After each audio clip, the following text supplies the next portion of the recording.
Welcome to One Woman. I'm your host, Sharla Brown, and on today's show, I have an incredible woman from our community, a woman I admire and respect as a leader in our city, Donna Yocom. Thank you so much for being on the show, Donna.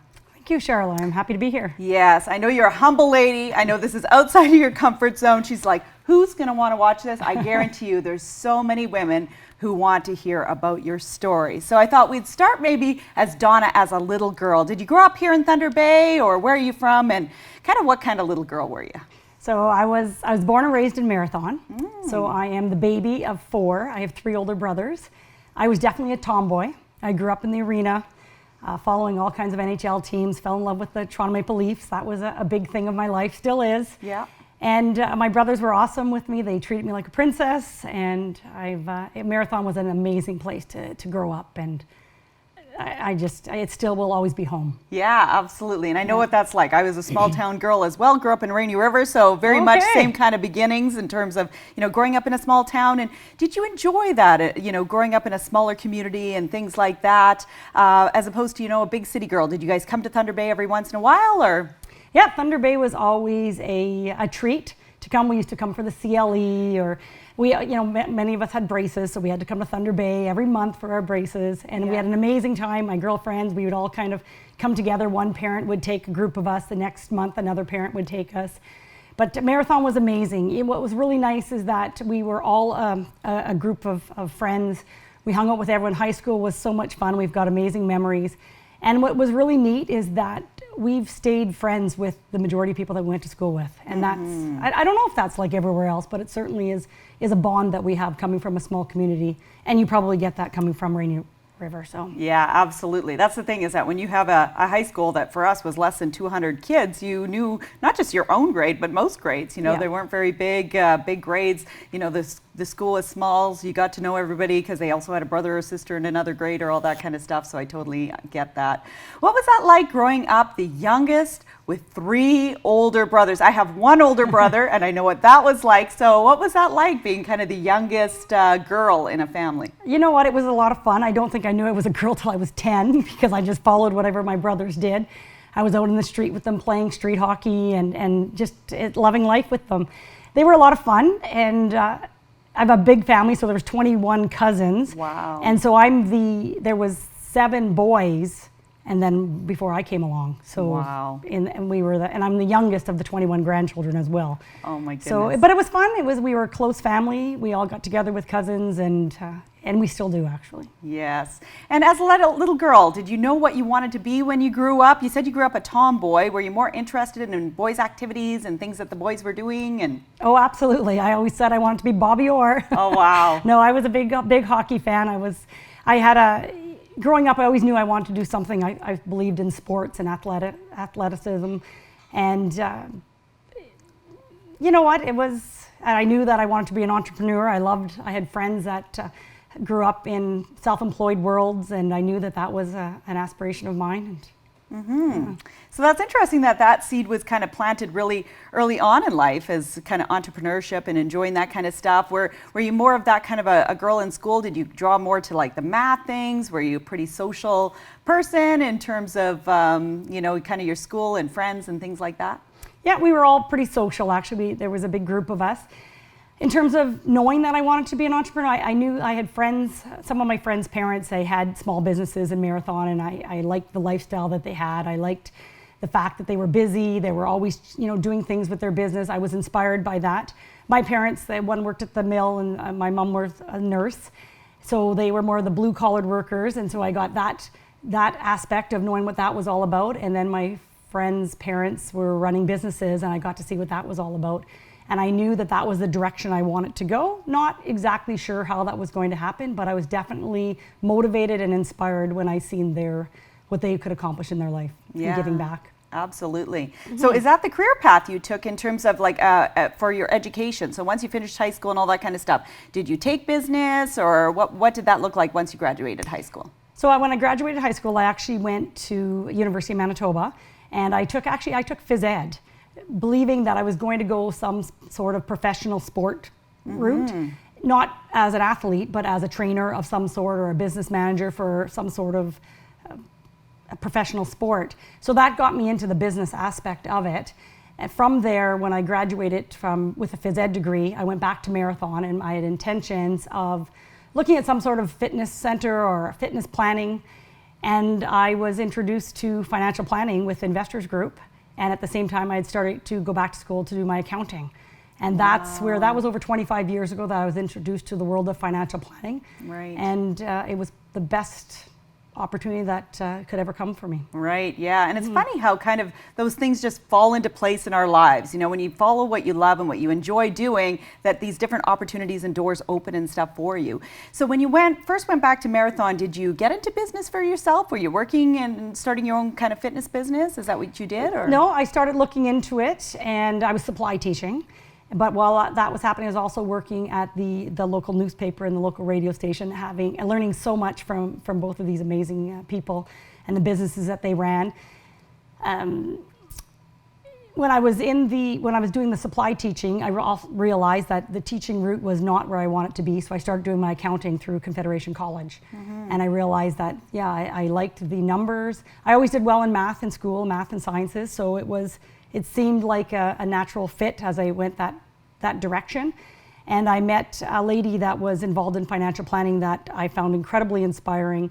We had a lot in common, and she introduced me to this world that's been fantastic, an amazing journey. Awesome. So now that's a really big part of your life. It really was the big gateway to kind of the career and where you're at now and stuff like that. So before we get into that, I think we'll take a quick break, and we'll be right back with Donna and learn a little bit more about her story.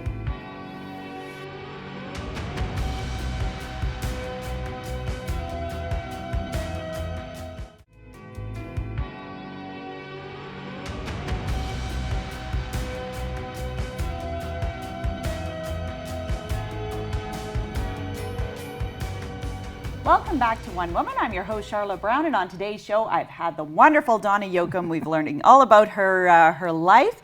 And before the break, we were talking about kind of the career path that you chose, that you wound up in the finance world and really falling in love with that. So what were the kind of some of the main things that really made you say, like, this is what I want to do? I want to go back. I want to take some accounting. I really want to get into this field. What were the things that really kind of made you make those decisions? When I think back to some of my role models growing up, like I said earlier, I was inspired by my friends' parents who were involved in small businesses and what they could actually accomplish. I was inspired and motivated by people that could accumulate wealth, and they did it with such passion. And every one of those role models that I had gave back so many ways to their communities and to people around them.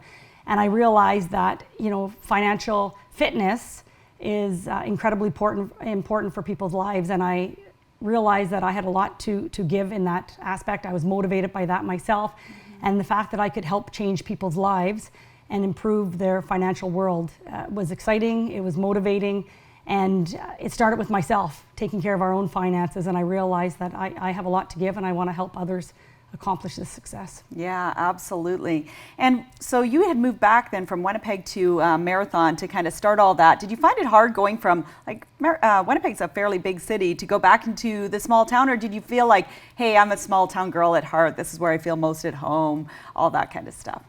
I kind of think Marathon will always feel like home, and there will always be that small town aspect of me. I did not think I was going back to Marathon after I graduated, but I had met my future husband, and he had just moved to Marathon, so he had started a career there as well, and it just worked.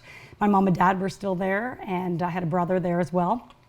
So going back, it was a great place to start the career. I'm blessed with wonderful people around me. I was supported by so many, and it was just an amazing place to give back. And I think being in the small town, you have access to so many people that can provide value, and you can learn from and grow, and it was a great place to be. Absolutely. So what was it like starting your own business in your community? So you're used to, visiting businesses and going to businesses, but now you're a business owner, or, a representative for an organization, but, the work falls on your shoulders at the end of the day to go out, to build your client base, to build a successful business. Did you find that easy and natural for you to be an entrepreneur, or was it something that you struggled with? It actually was a little easier than I thought it would be because it was exciting and it was so rewarding. Like I said, I had those role models that taught me lots about what it meant to be in business. One of the most important things that was said to me, probably in about my first month or 2 months of starting business, was, Donna, now that you're in business for yourself, everything you say and do from this moment on will be a business decision. And I really took that to heart. It made me realize that when you're in business, you're always working.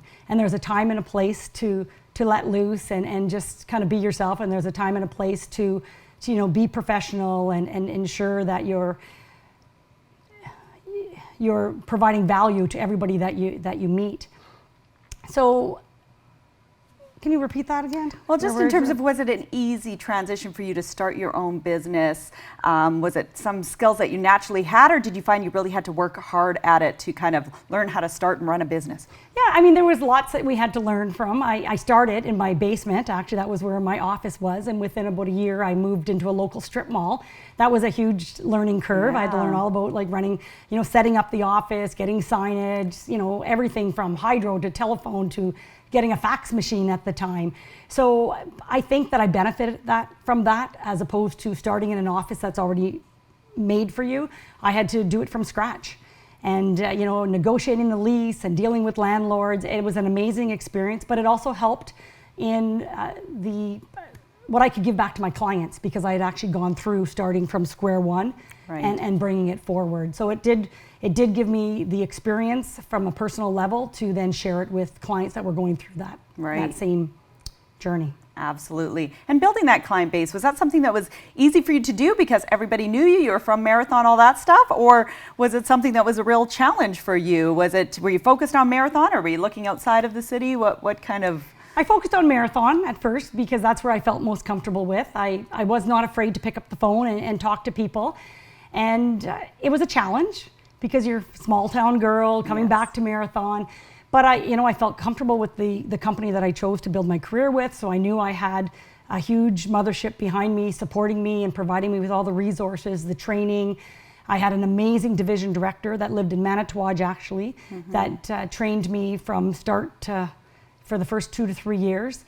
And I was blessed with amazing people in Marathon that gave me the opportunity to be successful. Right, absolutely. And now you call Thunder Bay home. So what happened there? Where did everything happen that brought you from Marathon to Thunder Bay? Was it a one-time move, or was it kind of a transition that you made? It was a transition. Actually, what brought us to Thunder Bay first and foremost was my son played hockey up here from Marathon. So he came up and played on one of the hockey teams here.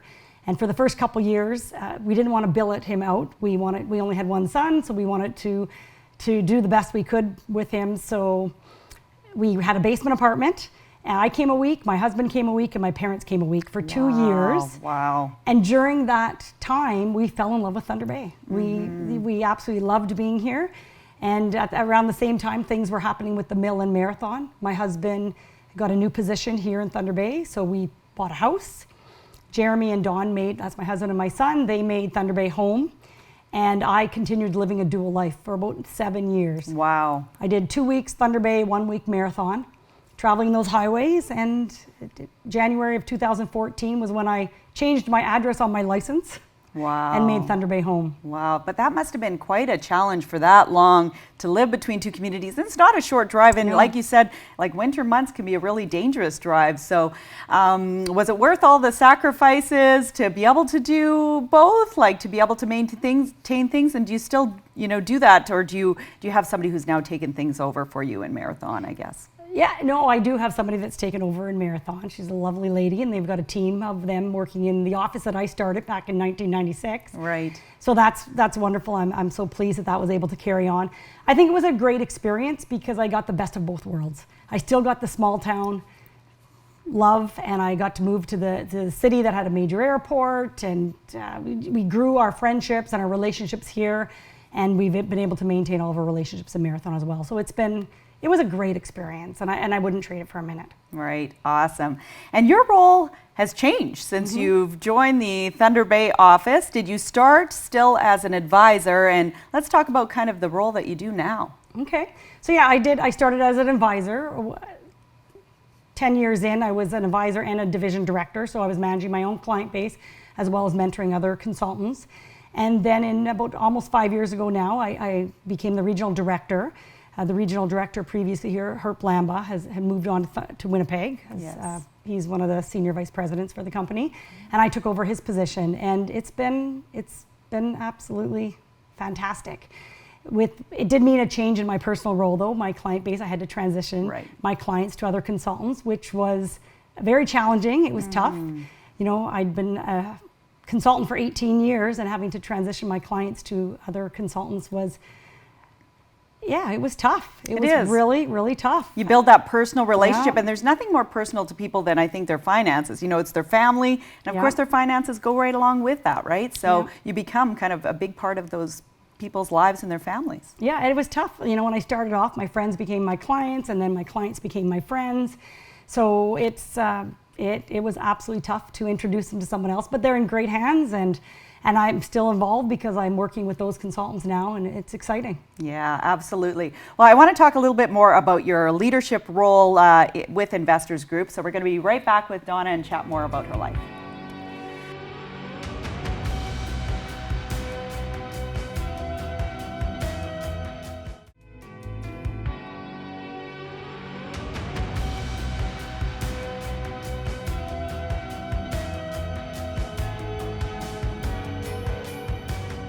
Welcome back to One Woman. I'm your host, Sharla Brown, and on today's show, we've been talking with Donna Yocom all about her amazing life, growing up in a small town just like me, and Marathon, and kind of her journey into the finance world, moving to Thunder Bay, and now her role as, is it regional director or regional director for Investors Group is it for all of Northwestern Ontario, or what's kind of the region that you cover?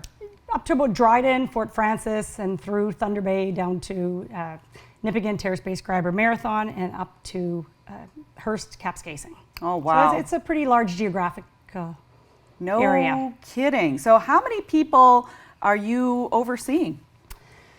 There's a little over 30 consultants, and there's probably about another 30 or 40 staff, so administrative assistants, associates.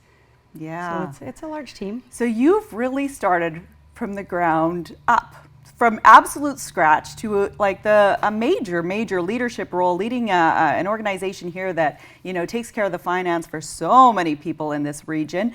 What's that been like for you for that journey and accepting those leadership roles and things? Is this something that just naturally came, or was it something that you were always striving for, or it was just the opportunities came to you? You know, the opportunities came, and it hasn't been easy. It has been a steep learning curve, but an exciting one. It's the training that I've been provided, and actually the people I work with, that's where it feels like it's come naturally, because I'm blessed to work with, I believe, some of the most amazing people across the country. And that is my role, is helping these amazing people build wealth planning practices. And that's exciting. Mm-hmm. It's a number of different, I guess, personalities and characteristics, and every one of them helps me grow, and they're so supportive, and the client base, the consultant base, the network, it is a lot of fun. Mm-hmm. and it's continuous learning. I'm blessed to have amazing mentors in my life. You know, the previous regional director has been there for me from the day I started. The senior leadership team with the company has been incredibly supportive. There's no end to the training and the support system that they provide. Yeah, absolutely. And I love that you touched on that in terms of the things that have helped you to become successful. So what are some of those key things? I know you mentioned having really strong mentors in your life, really right from early on, that you touched on that, all the way to now that you still have, that you're a leader yourself, but you still strive and have mentors in your life. So what are some of the things that you feel has helped you be successful in your role, that if we have women who are watching in terms of hey, I wonder if I could do something like that. What are the things that have helped you? I think that most importantly, I haven't been afraid to ask, to ask for help. So I've reached out to those other successful people, and when you surround yourself with successful people, you can't help but to become successful. I always say, you just feed off of each other, and it's continuous learning. So you're never stopping. You're always asking for more and finding out, analyzing once you've maybe added a strategy or a system in place, and you're going back and looking to see, did I do it right? Could I have changed it? What are the cosmetic changes that we could, tweak this and make it better for the next person? But there's no shortage of people that I can go to for help, because there's, the level of success in this community is just unbelievable.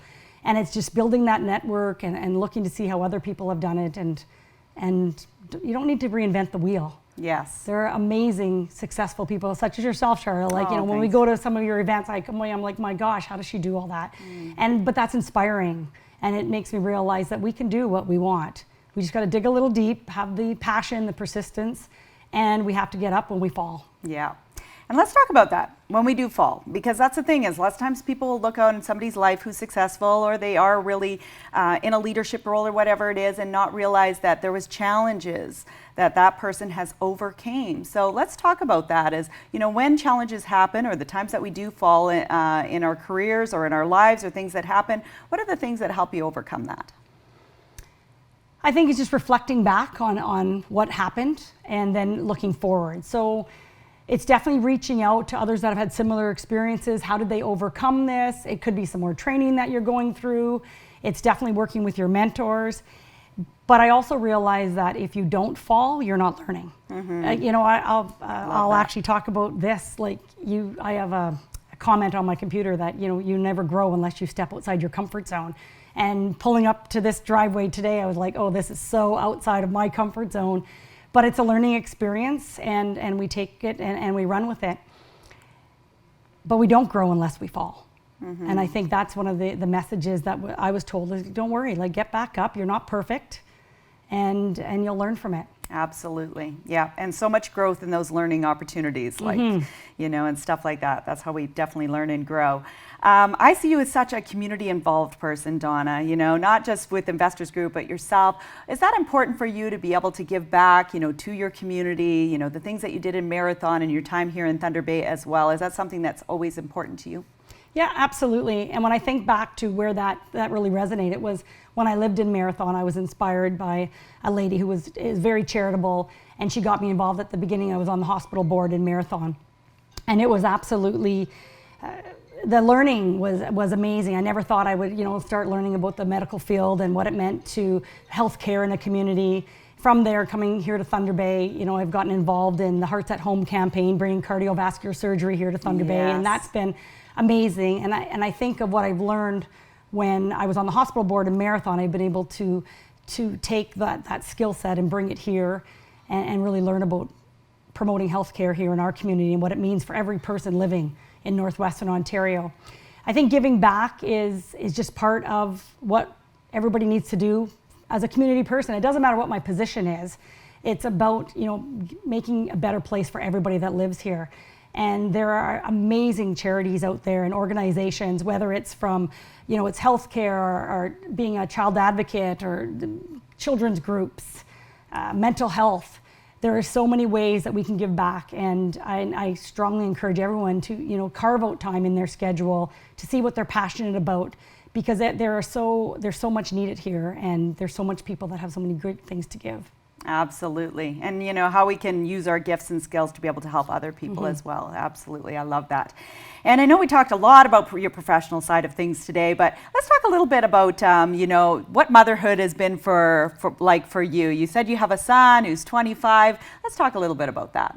Yeah, so Jeremy has been, he's a lot of fun. For those that know my son, they know he's quite active, and he was born and he instantly got into higher end sports, and he did everything to the extreme. Nothing was ever simple with Jeremy. He always took it to the next level. And you know what? He's been a lot of fun. We've been able to travel all across Canada doing different sports with him, met some amazing people. He's blessed with great people in his life as well, and he's starting his life in Winnipeg and just enjoying it. Absolutely.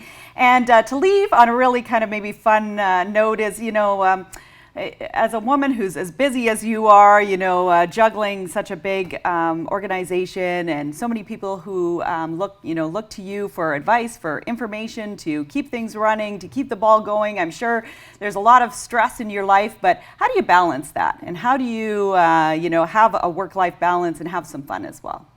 So I think I balance it primarily because I've probably got the best partner that I could ever imagine. So my husband, Don, is absolutely spectacular. He has supported me from the day I started with Investors Group to now. And I should stop saying Investor Group because we are IG Wealth Management now. That is we are rebranded.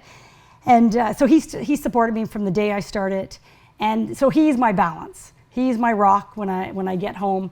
But the balance also comes from work. Like I'm blessed to work with people that I call friends. Right. So I don't feel like I'm going to work. I go during the day to a place that I love, giving back and working with these amazing people. And in terms of how we balance, we like to travel, we bike, we love Netflix.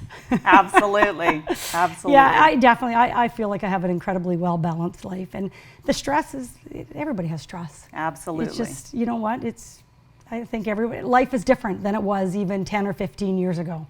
So I hate feeling like I have any more stress than anyone else. It may be different. Yes. But everybody has it. And I think that there's always something else going on in someone's life behind the scenes. And that I've come to realize as I've matured and going through an adult child. I have a son that's 25 and seeing the challenges that kids go through nowadays and figuring out what it is they want. And it's just, there's always something else going on in other people's lives. And I learned to really respect the fact that sometimes we only see the outside, and what's happening behind the scenes is people are dealing with it. And so there's a lot of respect for people that when I see them, wow, how are they doing that? And they've got a great support system, obviously. Yes. Awesome. Well, thank you so much, Donna, for enlightening us about your life, because I was saying that we get to know lots of times the person or the people in our community from their professional perspective, but not knowing their whole entire story. So thank you so much for being on the show today and sharing your story with us. You're an incredible human being. I see the work that you do, not only with your staff and your team, but also what you do in the community. And it's super inspiring for me to be able to see that as well. So thank you for being on the show and stepping outside your comfort zone today. And I want to thank everybody for tuning in today. Be sure to watch next week with more on One Woman.